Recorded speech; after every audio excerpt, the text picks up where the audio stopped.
No sé exactamente cuándo empecé a coleccionar estas historias.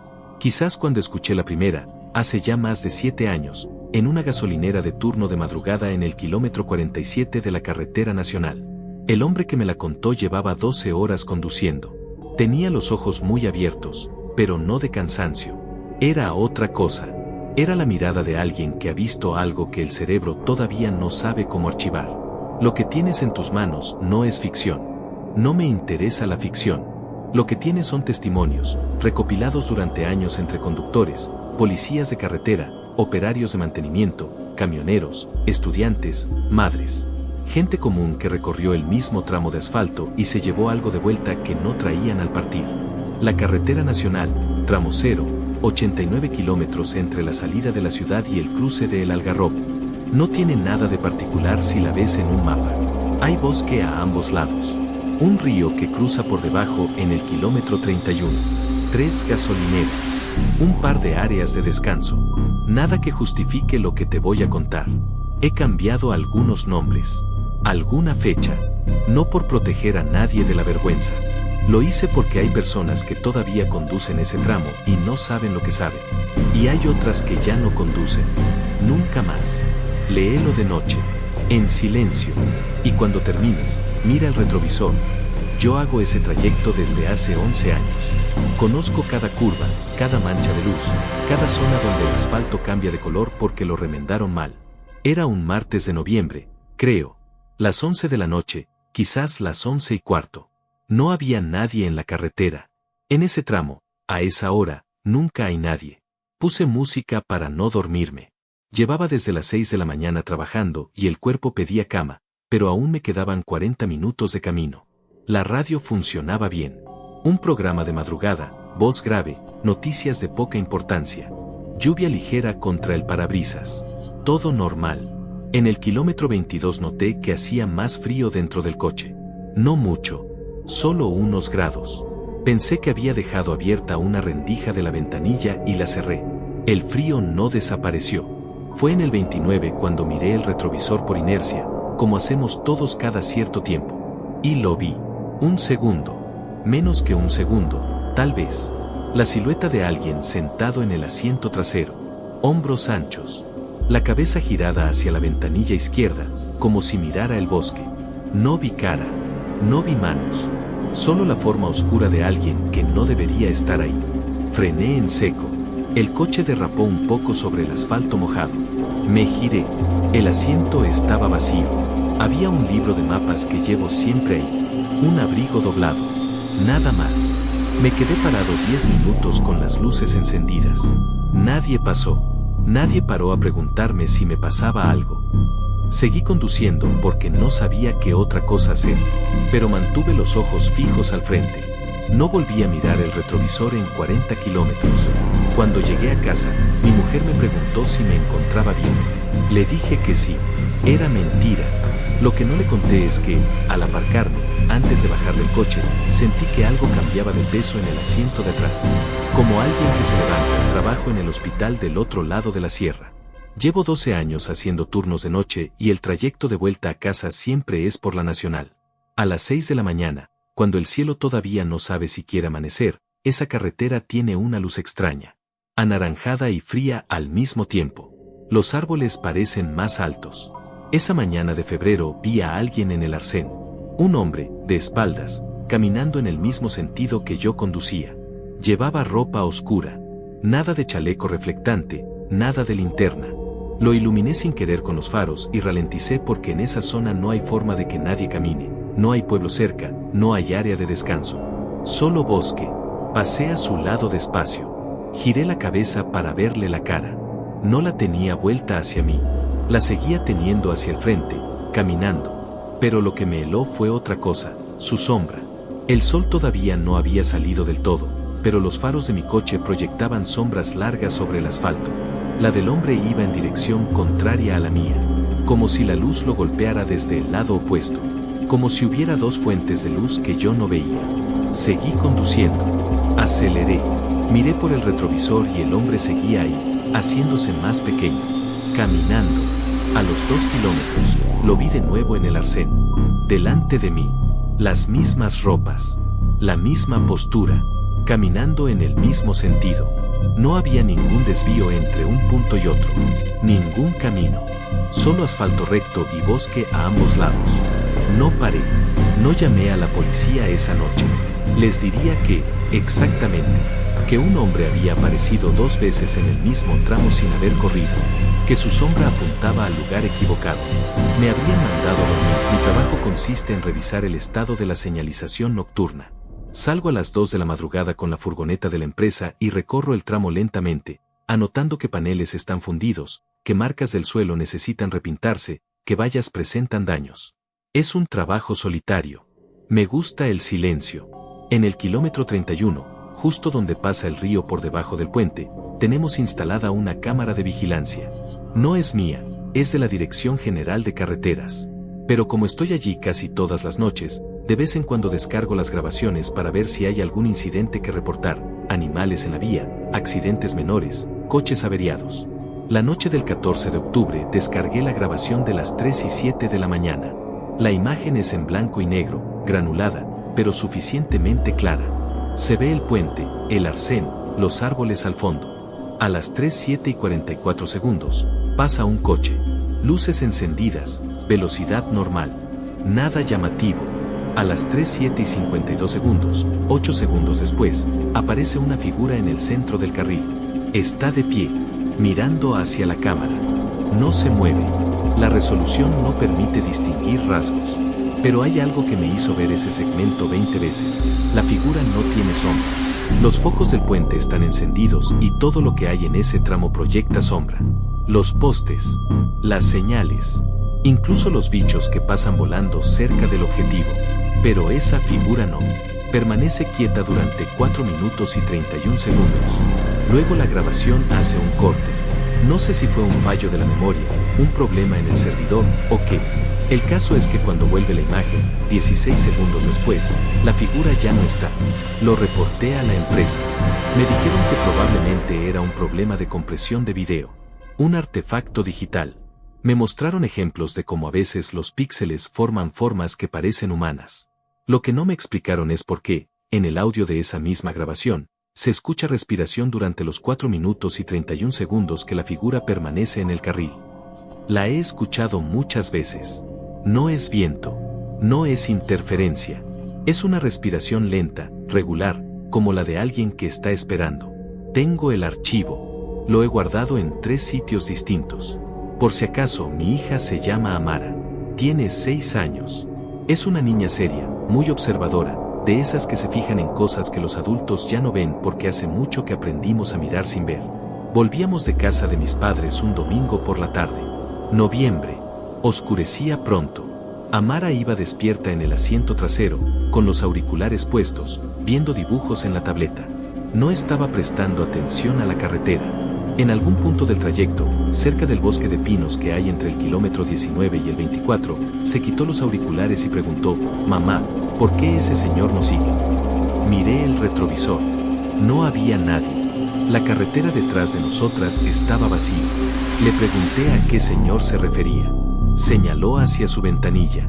Hacia el bosque. El que va entre los árboles. Va al mismo ritmo que el coche. Aceleré. Sin decir nada, sin mirar hacia el bosque, aceleré hasta que el velocímetro marcó 90. «Ya no está», dijo Amara al cabo de un momento. Se volvió a poner los auriculares. Como si nada. Como si hubiera señalado un pájaro o una vaca.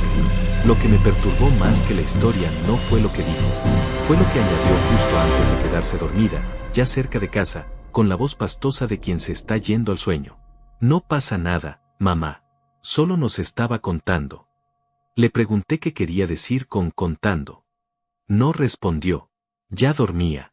Esa noche, cuando la acosté, le pregunté de nuevo. Me miró con cara de no entender la pregunta. Me dijo que ella no había dicho eso, que no recordaba haber dicho nada. Nunca más hemos comentado el tema. Pero desde entonces, cada vez que cruzamos ese tramo, Amara mira por su ventanilla hacia el bosque. Y no dice nada. Solo mira. Aurelio lleva 19 años conduciendo camiones de largo recorrido. Ha cruzado España de norte a sur, ha conducido de noche en niebla densa por la meseta, ha sorteado nevadas en puertos de montaña. No es hombre de asustarse fácilmente. Él mismo lo dice en la grabación que me permitió usar para este archivo. Lo primero que noté fue el silencio del motor. No que se parase, sino que cambió. Como si algo lo apagase por dentro. La potencia estaba, el ruido estaba, pero era diferente. Hueco. Eso ocurrió en el kilómetro 44. Pasada la medianoche. Llevaba mercancía refrigerada, así que el ruido del compresor le había mantenido despierto durante horas. Después noté que no pasaba ningún otro vehículo. Ni en sentido contrario. Nada. Llevaba 20 minutos sin ver faros. En esa carretera, a esa hora, siempre hay algo. Un camión, un coche de policía, alguien.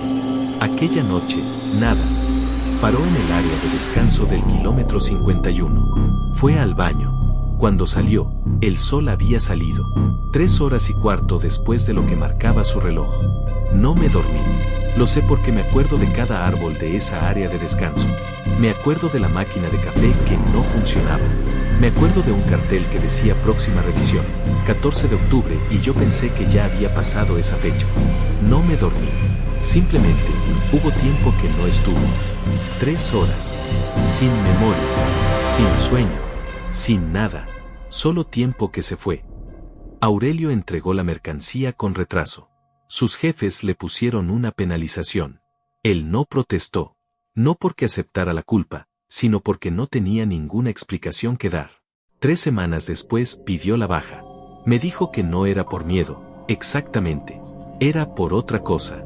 Es que desde aquella noche, cada vez que conduzco por esa carretera, miro el espejo lateral y veo el remolque detrás de mí. Normal. Pero en el espejo retrovisor de la cabina, donde debería ver la parte trasera de la cabeza de mi copiloto, no hay copiloto.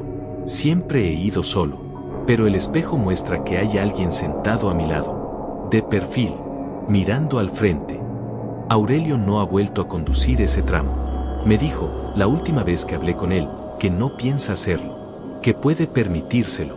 Que hay carreteras que te eligen a ti, no al revés. Héctor volvía de una conferencia en la Universidad del Norte. Era la 1 de la madrugada. La conferencia había terminado tarde y había cenado con unos compañeros, y cuando quiso darse cuenta era tarde para coger el tren. Cogió el coche. Llevaba el teléfono con el GPS activo. En el kilómetro 22, el GPS dijo que recalculaba la ruta. La pantalla mostró un mapa en blanco. Sin carreteras. Sin ciudades. Solo blanco. Héctor apagó y encendió la aplicación. El mapa volvió, pero su posición, el punto azul que lo situaba a él, estaba 3 kilómetros atrás del lugar donde se encontraba realmente. Pensé que era una lag del GPS. Pasa a veces. Pero entonces el punto azul empezó a moverse. No en la dirección en que yo iba. En dirección contraria. Como si alguien más llevara el teléfono y condujera hacia atrás. Lo más extraño no fue eso. Fue que el GPS, con voz sintética, siguió dando indicaciones. Indicaciones que no correspondían a ningún tramo de carretera que Héctor conociera. Giros a la izquierda donde no había desvíos. Salidas que no existían. Una instrucción, repetida 3 veces con exactamente la misma entonación. Ha llegado a su destino. Continúe recto. No tenía destino programado. Había puesto el GPS en modo tráfico, sin ruta. ¿Cómo puede decirte que has llegado a tu destino si no hay destino? Cuando el GPS dejó de hablar, Héctor estaba aparcado en el arcén. No recordaba haber parado. El motor estaba en marcha. Eran las 2:41 de la madrugada. Había salido de la conferencia a la 1. 41 minutos para 20 kilómetros. No hay semáforos. No hay peaje. No hay nada que justifique ese tiempo. Revisó el teléfono. La aplicación del GPS mostraba el historial de su ruta. Una línea recta desde el punto de partida hasta donde estaba. Sin desvíos. Sin paradas. Solo una línea. Y al final de la línea, en letras pequeñas, la duración del trayecto, 4 minutos. Sebastián lleva 11 años trabajando en la gasolinera del kilómetro 47. Turno de 12 de la noche a 6 de la mañana. Conoce a los camioneros habituales por el nombre. Sabe qué coches paran siempre en ese punto y cuáles no paran nunca. Conoce el ritmo de la carretera como quien conoce una respiración. Hay una cosa que pasa aquí que no he contado a nadie. Bueno, a 1 o 2. Pero la gente te mira raro. Lo que pasa es esto. entre las 3 y las 4 de la madrugada, casi todas las noches, una figura cruza la zona iluminada de la gasolinera. Siempre en el mismo sentido, de este a oeste, por detrás de los surtidores. Siempre a la misma velocidad, lenta, sin prisa. Al principio creí que era alguien que venía a orinar detrás de los camiones. Pasa mucho. Salí a decirle que había baños. No había nadie. Puso las cámaras de la gasolinera en vigilancia manual durante una semana. Todas las noches, entre las 3 y las 3:47, la figura aparecía en el perímetro luminoso durante un promedio de 3 segundos y desaparecía al cruzar hacia la oscuridad del aparcamiento. En 11 años, ha habido 6 noches en que la figura no apareció. Sebastián recuerda perfectamente esas 6 noches porque en todas ellas, sin excepción, ocurrió algo en la carretera antes del amanecer, un accidente, un coche averiado con la familia dentro, un motorista que se salió del arcén. No digo que sea un aviso. No digo nada. Solo digo lo que he visto y lo que he notado. Las noches en que no pasa, siempre pasa algo. Le pregunté si tenía miedo. Se tomó un momento. No de ella. De las noches en que no viene. David hace repartos nocturnos para una empresa de logística. Conoce la nacional de memoria. Sabe dónde está cada bache, cada tramo donde la señal del teléfono desaparece, cada zona donde los animales suelen cruzar. Era una noche de julio. Las 2:20. Calor incluso de madrugada, ventanilla bajada, música a bajo volumen para no desperezarse. En el kilómetro 63 vio a una mujer sentada en la valla de protección del arcén derecho. Sentada, no de pie, con la espalda recta y las manos sobre las rodillas. Frenó. Era la cosa correcta que hacer. Una mujer sola, de noche, en esa carretera. Se arriesgó a aparcar en el arcén, unos metros más adelante, y bajó del furgón. ¿Está bien? ¿Necesita ayuda? La mujer no respondió. Tenía el pelo oscuro sobre la cara, medio tapándola. La ropa era de color claro, no recordó cuál exactamente. David se acercó un poco más.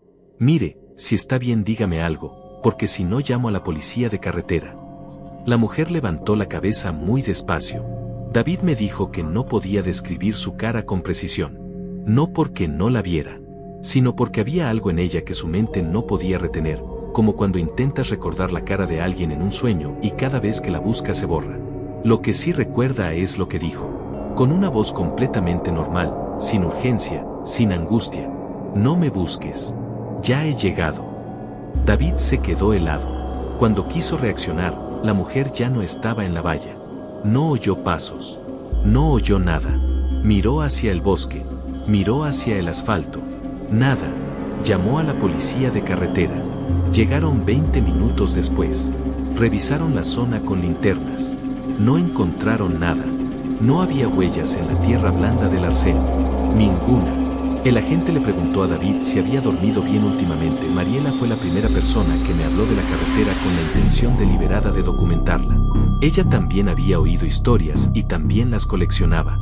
Nos conocimos en un foro de radio aficionados donde alguien había publicado una grabación de audio sin identificar, captada en el puente del kilómetro 31. La grabación dura 4 minutos y 31 segundos.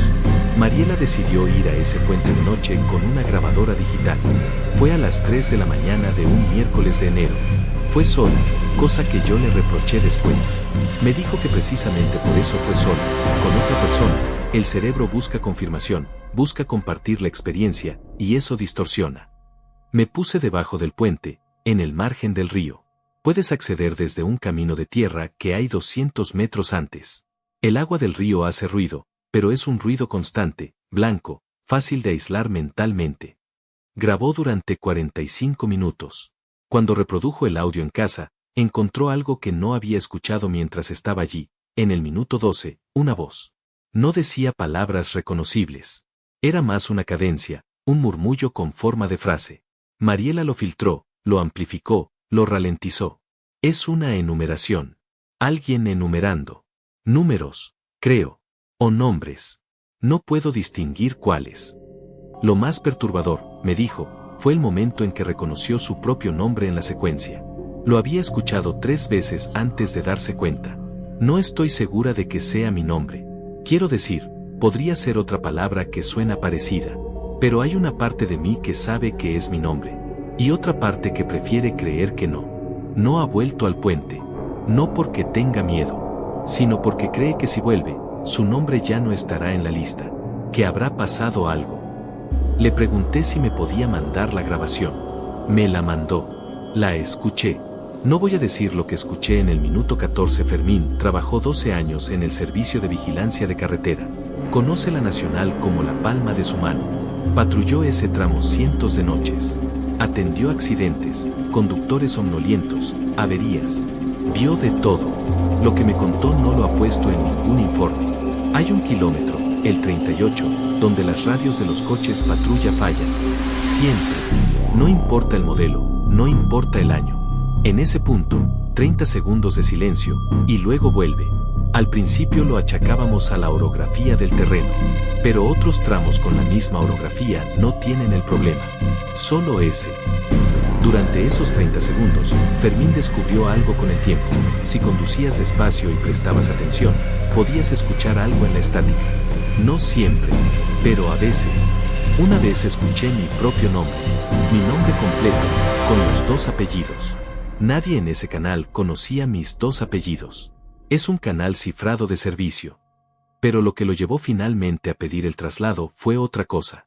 Una noche de guardia, a las 4 de la mañana, paró un coche que circulaba sin luces. Se acercó a la ventanilla. Dentro había un hombre de mediana edad, despierto, con las manos en el volante, mirando al frente. Le pregunté si estaba bien. Me miró. Y me dijo, ya sé que estás ahí. Los 2 sabemos que estás ahí. Fermín le pidió los documentos. El hombre los entregó sin mirar. Seguía con la vista al frente. Cuando Fermín le devolvió la documentación y le advirtió de las luces, el hombre respondió algo que Fermín tardó días en contarle a alguien. No me busques. Ya he llegado. Las mismas palabras. Exactamente las mismas. Fermín no conocía a David. David no conocía a Fermín. Y sin embargo, la frase era idéntica. Cada sílaba. Fermín pidió el traslado al mes siguiente. Le concedieron uno en la costa. Nunca ha vuelto a conducir por la nacional de noche. No porque me asuste. Es que siento que si vuelvo, voy a entender algo que prefiero no entender. Consuelo trabaja en el área de descanso del kilómetro 51 desde hace 8 años. Turno de noche. Limpia los aseos, recoge basura, mantiene el espacio presentable para los camioneros que paran a descansar. Es una mujer práctica y silenciosa que no daba crédito a nada de lo que le conté sobre los otros testimonios. Hasta que le pregunté por el espejo del baño de caballeros. Se quedó callada unos segundos. ¿Cómo sabe usted lo del espejo? No lo sabía. Era una pregunta al azar. El espejo del baño de caballeros del área de descanso del kilómetro 51 tiene una particularidad. Consuelo lo descubrió hace 3 años. Cuando la sala está vacía y el único foco encendido es el de encima del lavabo, el espejo no refleja la sala vacía. Refleja una sala en la que hay alguien. No siempre. No todas las noches. Pero cuando pasa, se ve claramente. Una figura de pie, al fondo, entre los cubículos. Siempre en el mismo sitio. Siempre mirando hacia el espejo. Consuelo ha mencionado esto a sus compañeras de turno. Ninguna ha querido comprobarlo. El servicio de mantenimiento revisó el espejo y no encontró nada anómalo. Una vez intenté fotografiarlo con el móvil. En la foto no salía nada. La sala vacía, normal. Pero yo lo seguía viendo en el espejo mientras sostenía el teléfono. Le pregunté si había intentado hablarle. Una sola vez le dije, ¿qué quieres? Y la figura, esto es lo que me da pesadillas todavía, la figura giró la cabeza. Muy despacio, como buscando de dónde venía la voz.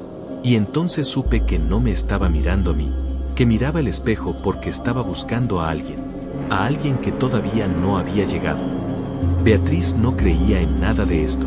Me lo dijo a la cara desde el principio, y se lo agradecí. Prefiero a los escépticos. Son más honestos con los detalles porque no tienen ningún interés en adornarlos. Conducía de vuelta de una reunión de última hora. Sola. Música clásica, volumen bajo. El teléfono en el soporte del salpicadero, pantalla apagada. Pasadas las 3 de la madrugada. El teléfono vibró. Una llamada entrante. Número desconocido, pero no un número raro, no una serie de ceros ni nada así. Un número completamente normal, con el prefijo de la ciudad. Lo dejó sonar. No coge llamadas mientras conduce. Sonó 7 veces y se cortó. 2 minutos después, otra vez. 7 tonos. Silencio. A la tercera vez, paró en el arcén y lo cogió. Silencio. No silencio de línea muerta, silencio de alguien que está al otro lado y no habla. El tipo de silencio que tiene peso. Diga, 3 veces. Nada. Luego escuché, muy lejos, como si viniera de una habitación distante, un sonido que no supe identificar en el momento. Cuando llegué a casa, me di cuenta, era el sonido de un motor de coche. El mismo sonido que hacía mi coche, aparcado en el arcén. Como si quien llamaba estuviera escuchando desde fuera del coche. Colgó. Arrancó. Condujo los 20 kilómetros restantes sin parar, sin música, con las manos apretadas en el volante. Por la mañana intentó devolver la llamada. El número estaba fuera de servicio. No existía en ningún registro. La operadora le dijo que ese número nunca había sido asignado. Le pregunté si había mirado el retrovisor mientras estaba parada en el arcén. Una pausa larga. Sí. Otra pausa. No quiero hablar de lo que vi. Y no habló. Y yo no insistí. Este último archivo no me lo contó nadie. Lo escribo yo. Llevo 7 años recopilando estos testimonios. 7 años cruzando esa carretera de noche para hablar con personas, para ganarse su confianza, para entender qué patrón conecta sus experiencias. He pasado más horas en ese tramo que en mi propia casa. Lo conozco. Sé cuando el río crece. Sé qué árbol hay en el kilómetro 34 al que le falta una rama desde el invierno del año pasado. Sé que surtidor de la gasolinera de Sebastián siempre marca 5 céntimos de más. Lo que no supe hasta hace 3 semanas es que los testimonios que he recopilado tienen algo en común que no es la carretera. Soy yo. Me di cuenta cuando puse todos los testimonios en orden cronológico y marqué en un mapa el kilómetro exacto donde ocurrió cada experiencia. Los 12 relatos, uno por uno, con su punto en el asfalto. Cuando los uní con una línea, formaban un recorrido. No aleatorio. Un recorrido que iba desde el kilómetro 12 hasta el 72, acercándose cada vez más al centro del tramo. Al kilómetro 31. Al puente. Como si alguien hubiera estado señalando, paso a paso, hacia un punto concreto. Luego revisé las fechas. El primer testimonio que recogí, el de Marcos, fue el 14 de noviembre. El último que recogí antes de este fue el de Beatriz, el 14 de octubre. En medio, 11 testimonios. Uno por mes, con casi exacta regularidad. Sin que yo lo planeara. Sin que ninguno de los testigos supiera de los otros en el momento en que me hablaron. Un año. 12 testimonios. 12 personas. 12 kilómetros distintos del mismo tramo. Y yo, conduciendo esa carretera cada vez, en el centro de todo, sin haberlo visto. Esta semana hice algo que llevaba tiempo evitando. Descargué la grabación del puente del kilómetro 31. La de Rodrigo, la del técnico de mantenimiento. 4 minutos y 31 segundos. Una respiración lenta durante toda la duración. La escuché hasta el final. En el último segundo, justo antes de que se corte, hay algo más. No respiración. Una voz. Clara. Sin distorsión. Como si la persona que habla estuviera a menos de 1 metro del micrófono. Dice mi nombre. No mi nombre de pila. Mi nombre completo. El que uso en documentos oficiales y que nunca he publicado en ningún sitio relacionado con este proyecto. Y luego dice, ya sé que estás ahí. Los dos sabemos que estás ahí. Esas mismas palabras. Las de Fermín. Las del hombre sin luces que encontró en el kilómetro 38. He revisado todos los testimonios de nuevo, esta vez buscando otra cosa. Y la he encontrado. En cada uno de ellos, hay un momento en que el testigo describe haber visto o sentido algo en el asiento trasero, en el espejo, en el arcén, en el bosque. Una presencia. Siempre descrita de forma vaga, siempre inidentificable, siempre distinta en apariencia.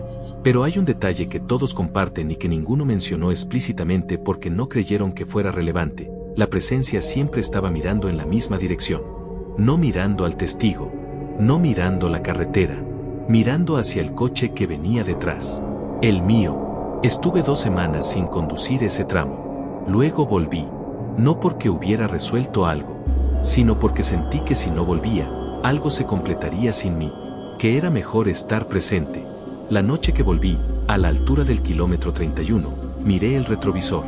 El asiento trasero estaba vacío, pero en la oscuridad del asfalto detrás de mí, en los últimos metros que alcanzaban mis luces traseras antes de que el negro lo devora todo, había una figura de pie, en el centro del carril, quieta.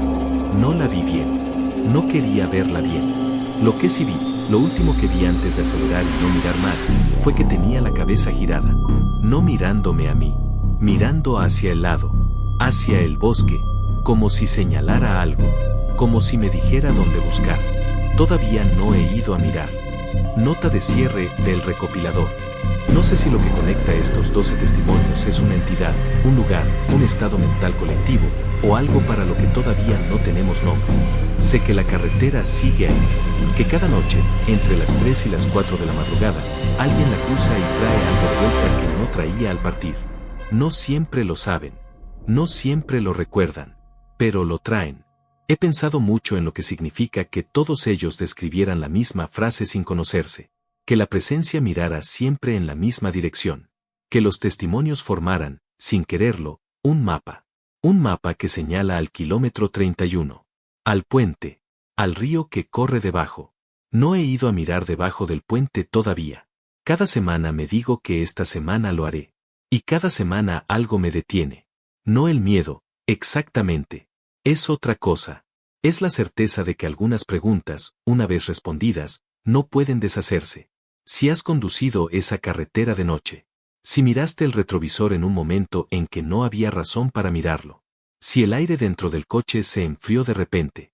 Si escuchaste tu nombre en un lugar donde no había nadie que pudiera decirlo.